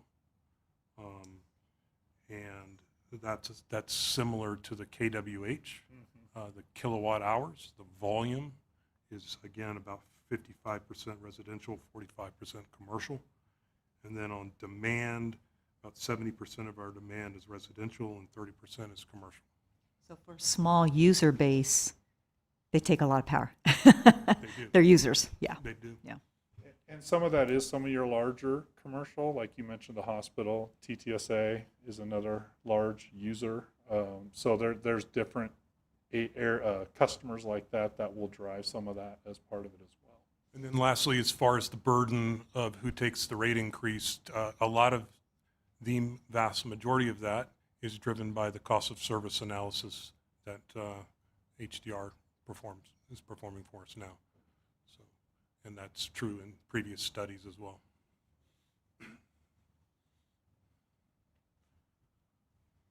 Go for the mic, Tony. How many residential time of use customers do we currently have? Don't have the exact figure. It's about 40. 40? 40. Actually, I think it's even less. I noted it in the report. It was in my staff report It was last in your month, staff but I report. don't. Yeah, it was 36. I'm just curious, obviously, given the numbers presented there, financially could be beneficial for people to be on time of use. What is the process for a customer to switch? I can answer that. It's really easy. You just tell them. You just contact the PUD and say, I'd like to switch to time of use rate. And that's what I did. It was really, I think I might have even done it over email. I guess where I'm heading is, one of the discussion points tonight is talking about staff's sort of model of 2.5% demand increase, which is, less conservative, and maybe scaling that back a bit, which is a little more conservative. But what are the risk factors that are involved in this whole thing? And that's where my concern is if we start, how we considered that we will have more subscription to time of use over the next 2 years, which could have an impact on total revenue. I mean, these are the things, like, what are we using the time of use rate for? We're trying to shave our peak, right? Right. That's the reason we adopted it, is to change people's behavior so that we don't, if we can change a couple of whatever it is off of the peak demand, the time of day, then we don't have to buy as much power, then we save money, but we're also not bringing, I don't know, I feel like we're a long way from our time of use rate having any impact at all. Like, that's going to be Understood. a huge, seemingly, PR push or marketing push or whatever it is. But I think, the tricky thing for a public utility district is, of course, we depend on rates as, we need to bring money in to provide the service. So we can't, we're never going to be offering, people are never going to have electricity to their house that they don't have to pay for.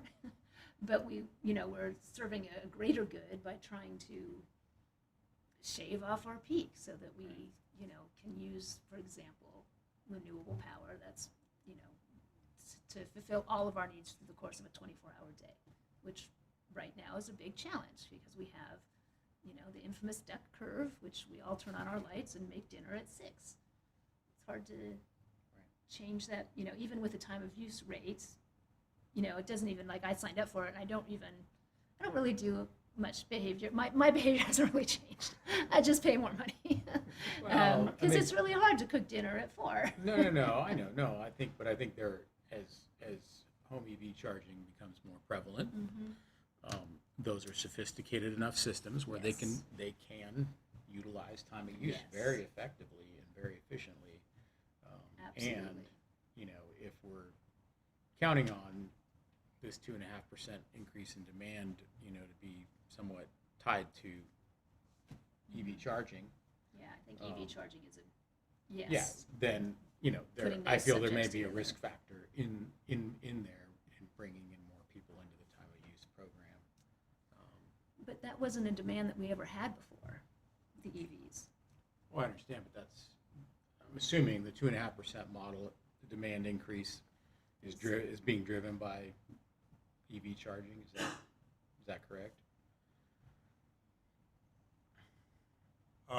It's being driven by the predictions of continued increase in demand via electrification throughout the country and California.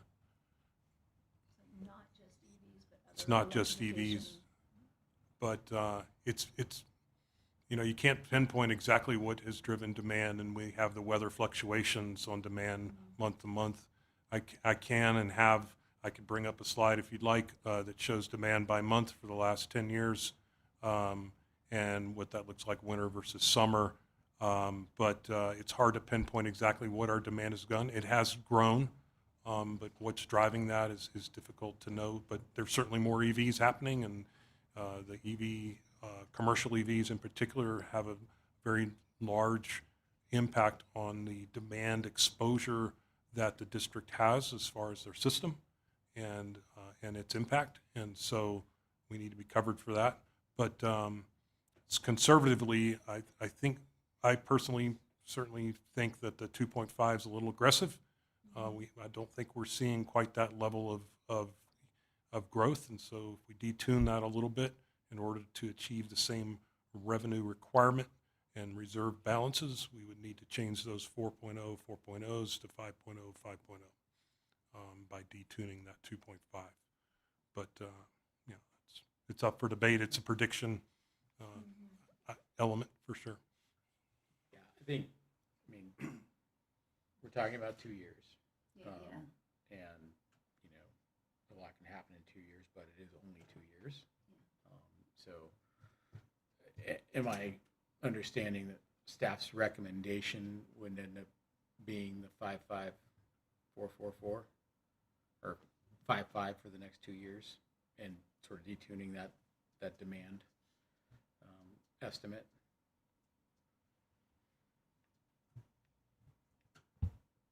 I kind of couldn't hear the beginning of the question. Sorry. The question is what staff's recommendation for this rate, 2-year rate schedule? Is staff's recommendation to, as Mike said, detune the demand calculation or the demand model, and which would thus put the next 2 years rate increases at 5% instead of 4%? Yes. Okay.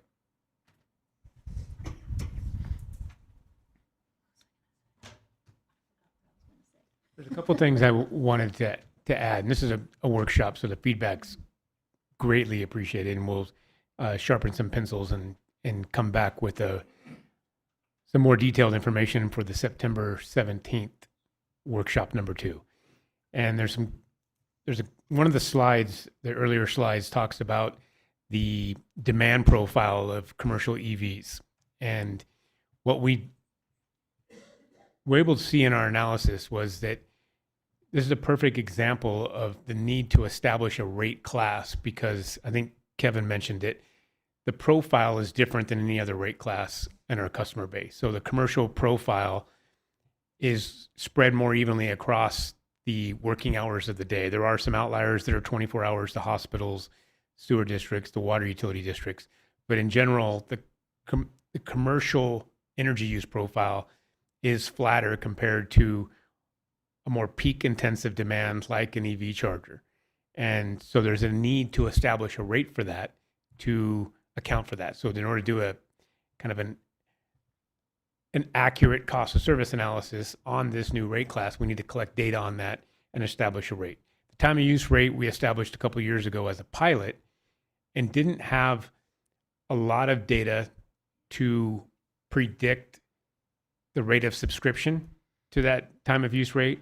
And what's really become apparent to us is that, and Kevin had it in a slide when you saw the photovoltaic by itself, the photovoltaic with battery, and how that behavior change can actually be effective with the battery. And I think part of the time of use issue is that in order to truly utilize the benefits of time of use, our customers, residential customers, likely need to have a battery or EV in their kind of profile of the use. Without that, you really can't effectively implement energy use behavior change because we're home when we're home. Our lifestyles are set up to where we come home in the evening and use energy. So we probably need, as a utility here, to start considering things like rebates or incentives for battery use at the residential level and other behind the meter demand programs that can effectively utilize or incentivize these behavior changes. So I think the initial steps is having a discussion on what the rate structure looks like and then start collecting that data. One of the other things we talked about is the difference, the disparity between peak and off peak for the time of use. Is it adequately separated to actually incentivize any change? We haven't seen that with our subscription rate. It's very minimal, but that could likely change with some sort of battery or behind the meter incentive in addition to this. I think what we need to do is establish the commercial EV rate so that we can start talking about time of use for commercial EVs to really help flatten some of that demand curve. Yeah, that's our main goals, kind of, right, is to flatten, we want to use sunshine when we have sunshine. So we want to use all the energy in the middle of the day. That's kind of where we're at right at this moment in time, which is different from 10 years ago. We weren't pushing for, electrification and renewable energy and all that so. I mean, I think the battery piece is really important, and the NEM conversation. I want all of the early adopters who put solar panels on their house right off the bat. I want them to, they did a good thing, and I want to continue to support them in that early adopter, stance. But now, what we don't need more solar on roofs in the middle of the day, but we do need, if they have batteries, we absolutely, especially if we're allowed to access the batteries, is that something that is something that our PUD can potentially do? It's something we, yeah, it's something we need to. Discharge that battery into the, we can buy that energy at the peak at better prices for them. I mean, I think that's what that chart actually said. It was like yeah, customer generator. And then that becomes a real workable system that benefits this whole community. And we also, perhaps it might have some value in the next workshop in kind of in unison with HDR's presentation, go back to the study that Stephen Keats did here internally about kind of some of the data in our local utilization of rooftop solar, what that looks like, permanent versus part-time residents and the size of the homes and things like that. And so it's a lot of data for us to think about as we design some of these alternative rates. Jared's working on a couple of programs that we can, from a water use perspective, using that to help flatten some of the demand in the evening, in partnership with Chad, looking at our water pumping schemes. And, we're still working on developing the community battery, the kind of grid scale battery here in our community as well. So there's a lot of options there. I think for this rate development, it's a 2-year rate. It's something we can continue to work on. HDR is looking for some feedback in terms of the study, so we can at least evaluate what the next generation NEM looks like and what are we effectively utilizing our time of use. Okay, that was a nice little summation there. Yeah, and it's good to keep in mind it is 2 years, and we also have the PCA. We have our power cost adjustment. So if things go haywire, we have a protection for our customers, right? Meaning if rates show that they're more volatile than our 4% rate increase can cover, we have a sort of a safety valve in there. Because these are complicated issues that become more clear over time.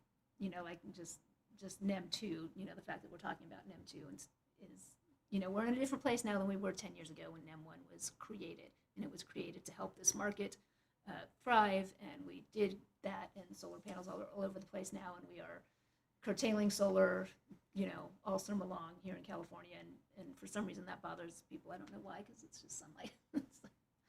But if we could use that energy for something, right, better and better, and that's what we could use it for. We could use it to shave the 7 o'clock hour when we would be buying crappy, dirty energy instead of using local clean energy from somebody's batteries on the roof. So these are the big, just broad strokes of, I think, what I hear from the community. Like, that's what we want to be able to provide: clean, non-carbon emitting, renewable energy 24 hours a day.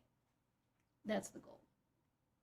And to do it, of course, without paying an arm and a leg for it, it would be, so, all that's what these discussions, if we can just tweak a little more over time in every 2-year chunks, and say, okay, this worked or this didn't work, our time of use rate isn't effective, or it's not, it's not enough to change people's behavior, or maybe we can't change people's behavior in that way because, like you said, our days look like our days look, and no one's not going to eat at dinner time. It's just not going to happen. But you're right about EVs. That's something that we can definitely, no one is committed to charging their car at any given time because it's brand new.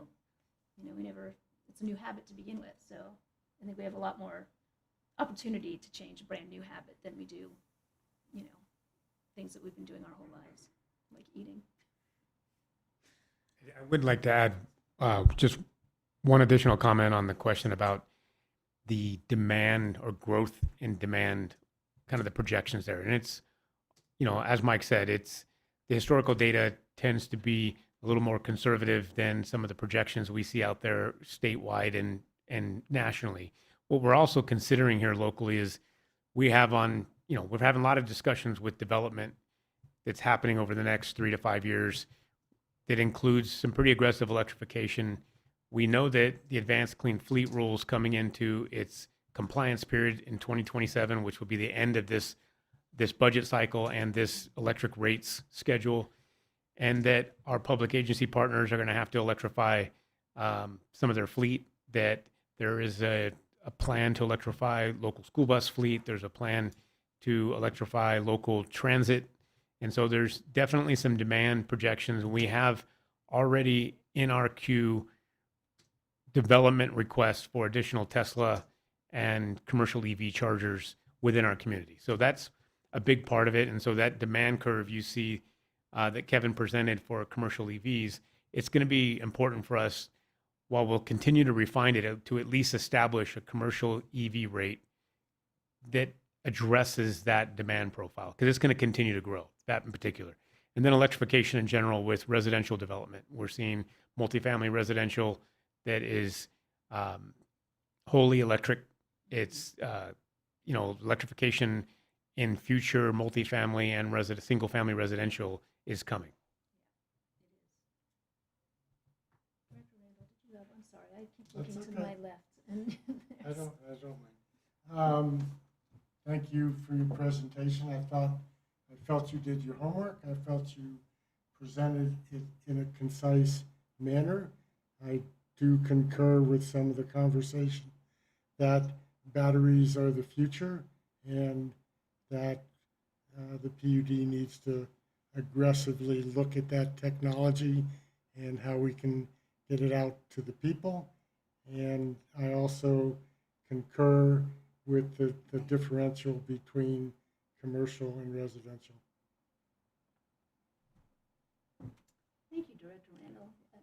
That's perfect. Thank you. That was exactly what I appreciate your ability to synthesize and share that with us. I don't have that. Yes, Director Morrell. Some more questions. So this is a 2-year rate study, but didn't I see projections out to 2030? Correct. Okay, Yes. so tell me about that. What did I miss? So we always focus in on the rate setting time period, but we also want to look out to make sure there's nothing out there. So as an example, we have that full capital plan in there for the next several years. And part of that is to make sure that we're not chugging along at, 4 or 5%, and all of a sudden we need a 32% in year 6, but we've ignored that. So we're always just trying to look ahead in our planning and forecasting to try and capture any of those anomalies that may be coming along the line where, okay, instead of doing 3%, we could do 4%, and we can shave this huge increase we're seeing out in the future. So as this continues to move forward, like in our model for the district, we're always going to have that 8 to 10 year look as part of that process. But focus in and try and narrow in on those assumptions. Like we talked about water today, shaving that 4.7 down to 4, right?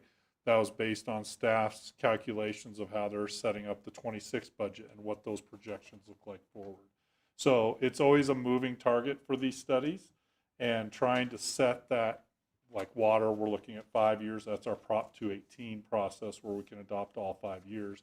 For electric, we have you as a board have more leeway of how you adjust those rates. So looking at that 2-year period allows you to adjust those assumptions more frequently because we don't have to go through that same process, and gives you the ability to make those policy decisions almost in real time, right? As we're talking about like the EV rate.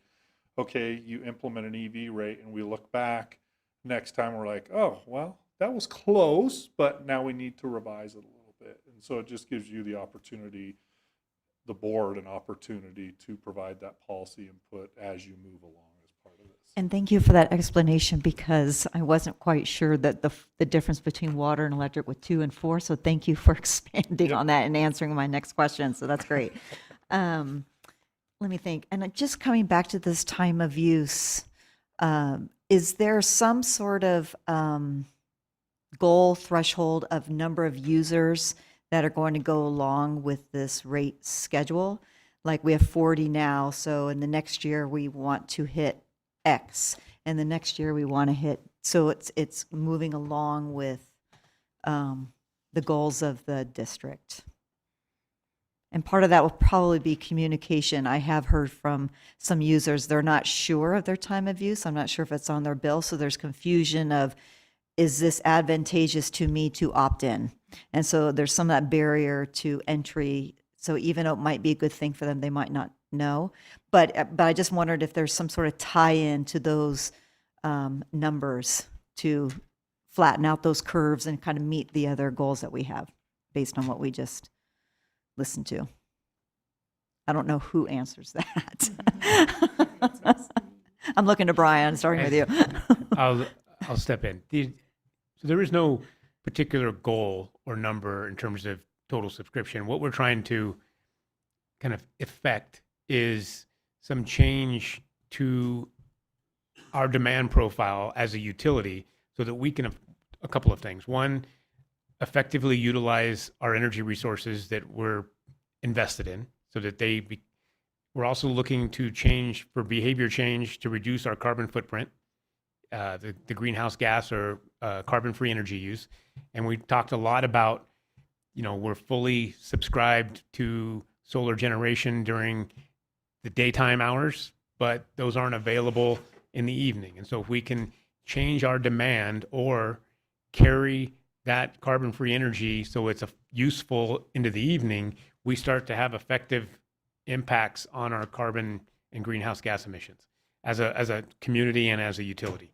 And so there isn't a magic number. It's trying to find the most effective rate structure that it's more, prevalent and more frequently utilized to change, one, the demand curve of our agency, but also the effective behavior of our community. And so as we start to see more and more electrification, we also need to see some behavior change and technology implementation so that we're effectively using our resources and not so much exposed to markets and some of the peak and off-peak carbon intensive energy sources. So it's a long answer, but there isn't a magic number. We can do things behind the meter and we can do things on the supply side. Jared's working a lot on the supply side, and these rate structures help on the demand side. So both those equate to a balance of supply and demand of clean energy.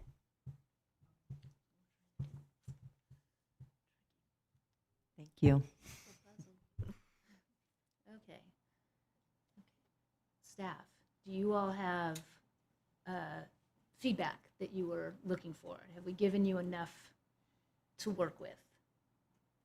I think we're generally looking for board's feedback and support at the current proposed rate increase over the next 2 years. If we're in the general range of that would be supported by the board based on the presentation, we can make some adjustments and tweaks.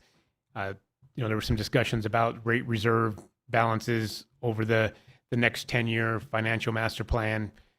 And this 2-year rate schedule is part of that. And as Sean just mentioned, we're not recommending in years 3 through 10 yet, but this is part of not kicking the can down the road. So an effective rate structure and rate increase now.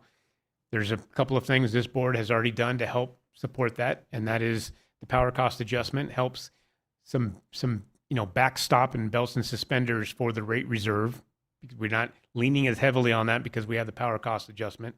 We did a relatively aggressive rate increase in the previous 2 years that now we're able to kind of redirect course correction and create a long-term plan. So if we're in that range for the board, that's great feedback and kind of the capacity and interest to establish some alternative rate schedules that commercial EV and continue to work on that time of use. I think that we did reach consensus on both of those topics here, that yes, I think we're comfortable with the 5% if that's what for the next 2 years, and exploring rates that would encourage EV use at charging time of use rates and the adoptions of batteries for our NEM customers. Is that summed up? I didn't hear anyone balk at any of it, so. Okay. Yeah. Okay. Then if nobody else has any comments or questions, I think we're good. That was a lot. Thank you. Thank you you. for helping us through this. Thank you, Sean and Kevin. A great presentation. We'll continue to work those out. And that's the end of our meeting. We can adjourn. Well, thank you all for your time. Thank you for all of your energy, and we appreciate it. Did you want to say something, Mike or Brian? Or you did I cut you off?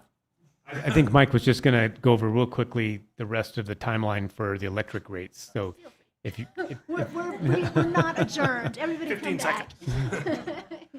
So we did schedule to have workshop 2 while it's fresh at the next regularly scheduled board meeting on September 17th. So we'd like to do that and keep everything rolling there. And then the plan is on November 5th to hold a public hearing that was noticed in the consent items. And then we will adopt, the plan is to adopt the ordinance setting the rates on November 5th as well after that public hearing, effective November 1. No fiscal impact. This is a workshop, and receive this report and provide directions to staff. So thank you for your time and feedback and conversation on a good workshop. So, and thank you, Sean and Kevin, for coming down. And that was it. That's the. Whoa. That's your demand. Like That's your applause. demand by month for 10 years. Holy smokes. That's very pretty. Color. Looks like somebody went to Burning Man, maybe. With that, I turn it back thank you, over to guys. Director Finn. We're adjourned. There. Oh, there. We're adjourned. Okay, you're welcome. It's done. Sorry. Thank you.